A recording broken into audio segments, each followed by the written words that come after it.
Magandang araw mga bata, matatanda, butiki, baboy, at sino pa. Kami nga pala ang magtuturo sa inyong araw. Ako nga pala si Giovanni Competente at si... Alicia Besana. At ako naman si Shermaine Aronce. So, ngayong araw, ituturo namin ang 3 basic derivative rules.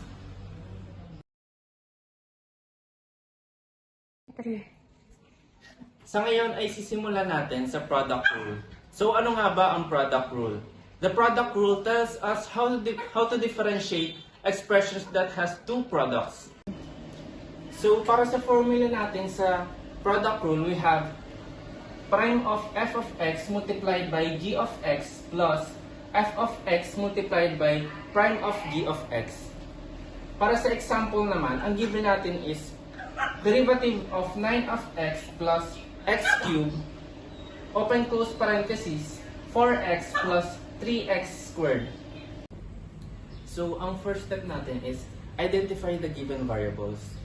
Para sa f of x, we have 9x plus x cubed. Para naman sa prime of f of x is we have 9 plus 3x squared. Sa g of x naman, we have 4x plus 3x squared. And sa prime of g of x naman, we have 4 plus 3x squared. Our second step is substituting the given variables using this formula. So, ang first variable natin is prime of f of x. So, ilalagay natin ang prime of f of x plus 3x squared. Next naman is g of x. Ilalagay natin is yung g of x. 4x plus 3x squared plus ang ilalagay naman natin na sunod ay f of x. So ilalagay natin g x plus x cubed. Ang huli naman natin ilalagay is prime of g of x. So hindi kasya kaya sa baba na lang. 4 plus 3x squared. So for our next step is we will simplify this form using FOIL method formula. So ang una natin is 9 times 4x. So that will be 36x plus 9 times 3x squared. So that will be 27x squared plus next step is 3x squared multiplied by 4x. So that will be 3x cubed plus 3x squared multiplied by 3x squared. So that will be 9x raised to the 4th power. Ang next step naman natin is we will simplify this form also using the FOIL method formula. So first is 9x multiplied by 4. That will be 36x plus 9x multiplied by 3x squared. So that will be 27x squared plus x cubed multiplied by 3. Ay, 4 pala. So that will be 4x cubed. Next is x cubed multiplied by 3x squared. So that will be 3x raised to the 5th power. So for our next step is we will combine the like terms. So 36x plus 36x equals to 72x,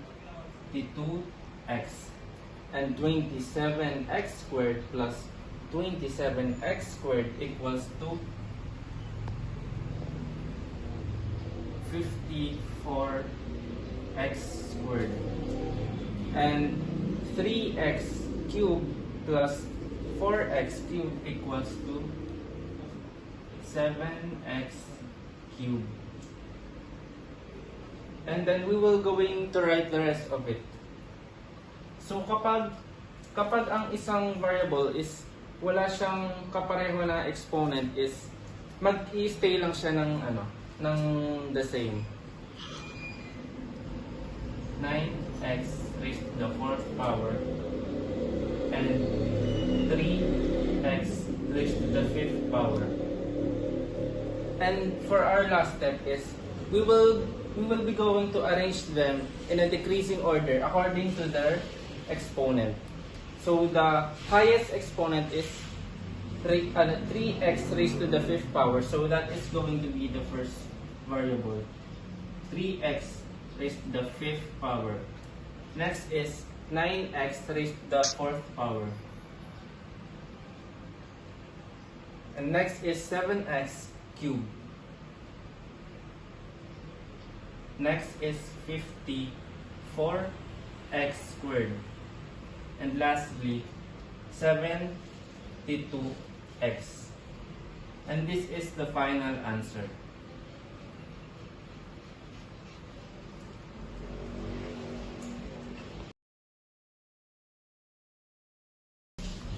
So, para sa pangalawa nating example, ang gagamitin nating formula is ganun pa rin. Prime of f of x multiplied by g of x plus f of x multiplied by prime of g of x. So, ang equation natin is derivative of x raised to the 6th power plus 6x, open close parenthesis, x plus 8. So, ang first step natin is i-identify natin ang given variables. Sa f of x, we have x raised to the 6th power plus 6x. And sa prime of f of x naman, we have 6x raised to the 5th power plus 6. Sa g of x naman, we have x plus 8. And sa prime of g of x, we have 1. 3. So, for our next step is, we will be going to substitute these given variables using this formula. So, ang first is prime of f of x. So, prime of f of x is 6x raised to the 5th power plus 6. Next is g of x. So, x plus 8 plus f of x. So, x raised to 6 plus 6x. And prime of g of x, which is 1. So for our next step is, we will simplify this form using the FOIL method. So first is 6x raised to the 5th power times x. So that will be 6x raised to the 6th power plus 6x raised to the 5th power times 8. So that will be 8, 16, 24, 32. So that will be 64x raised to the 5th power plus 6 times x. So that will be 6x. Next is 6 times 8. So that will be 64. Next is x raised to the 6th power multiplied by 1. So that will be x raised to the 6th power. And 6x multiplied by 1 is 6x. So for the last step is, we will arrange them decreasingly according to their exponents. So the first one is 7x raised to the 6th power, and next is 64x raised to the 5th power, and 12 plus 64 equals to 76. So this is the final answer.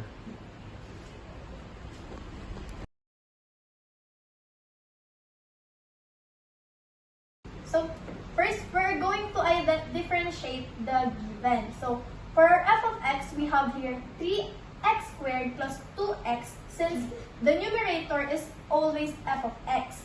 While f prime of x is equal to 6x plus 2, since 3 times 2 is equal to 6, then 2 minus 1 is equal to 1. So, x na lang siya.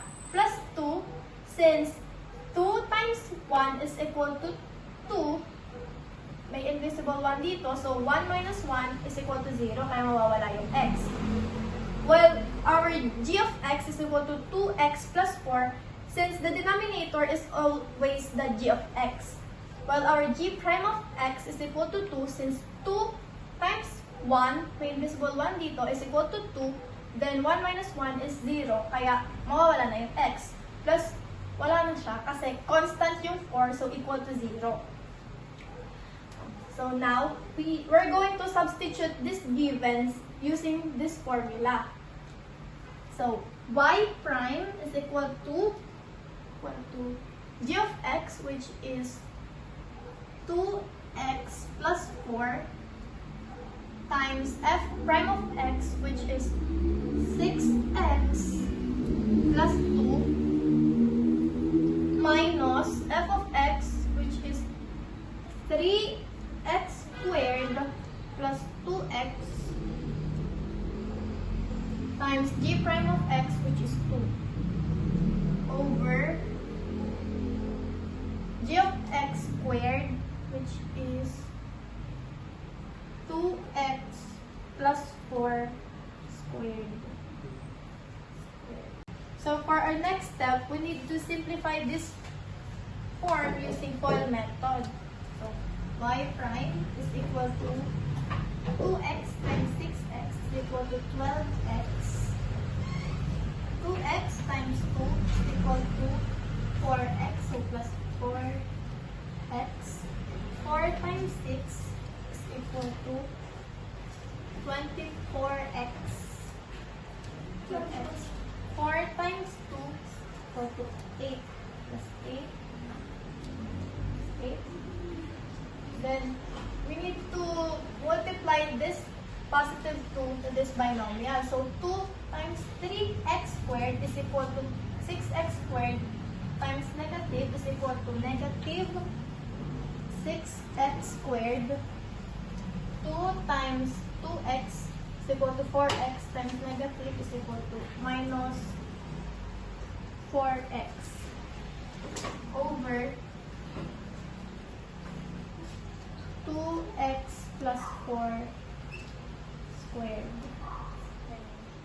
So correction, this is supposed to be 12x since 2x times 6x. So 12x squared. So 6 negative 6x squared plus 12x squared is equal to 6x squared. 4x plus 24x equal to 28x minus 4x is equal to positive 24x plus 8 over 2x plus 4 squared. This is the final answer.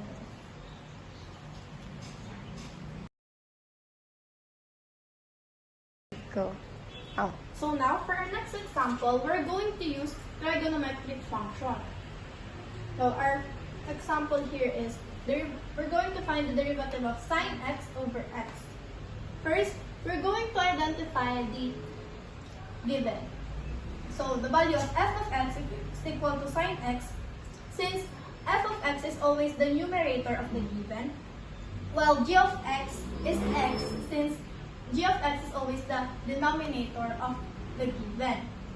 So, f prime of x is equal to cosine x, since it is the derivative of sine x, while the g prime of x is equal to 1, since merong invisible 1 dito, tsaka dito, 1 times 1 is equal to 1, then 1 minus 1 is 0, kaya mawawala na yung x, 1 na lang yung matitira. Now, we're going to substitute this given using this formula. So, g of x is equal to x times f prime of x, which is cosine x, minus f of x, which is sine x, times g prime of x, which is 1 over g of x squared, which is x squared. So as simple as that, our final answer will going to be x cosine x minus sine x over x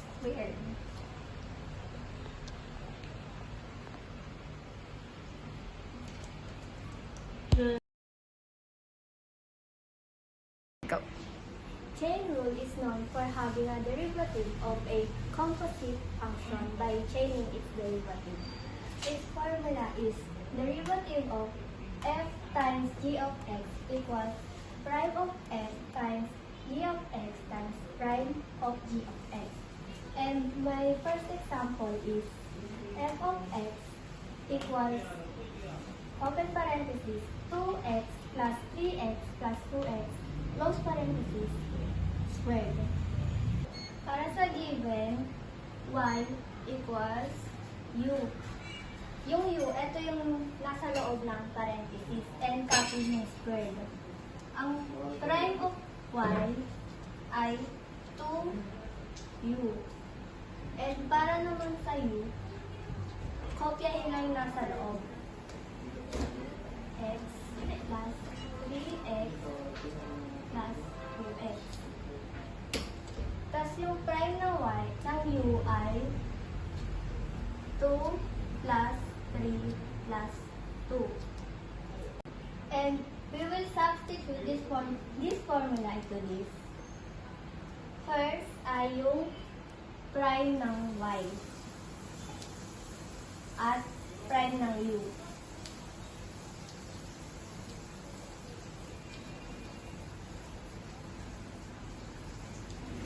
And we will substitute the u. 2 open parenthesis 2x plus 3x plus 2x close parenthesis. Copy yung ito.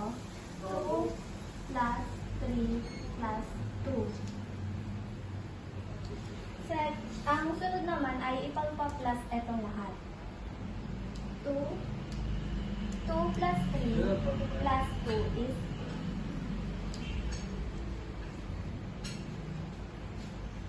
7x. 2 plus 3 plus 2 ay 7 rin. And for the last, we will multiply this 3 and it's equal to 98x. And this is the answer.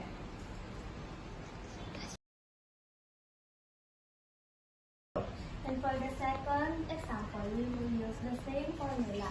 And for the given, y equals u. Yung u is yung nasa loob ng parenthesis. And we will copy the square. And for the prime of y, 2u. And for the u, yung nasa loob ng parenthesis is 2 sin x plus tan x. And for the prime of u, 2 cosine x plus secant squared x. After this, we will substitute this given into this formula.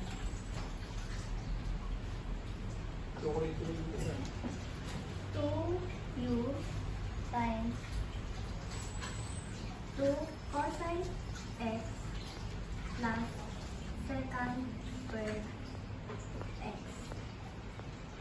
We will substitute the u into 2 times 2 sin x plus tan x. We will copy this 2 cosine x plus secant squared x. After that, we will only multiply these two.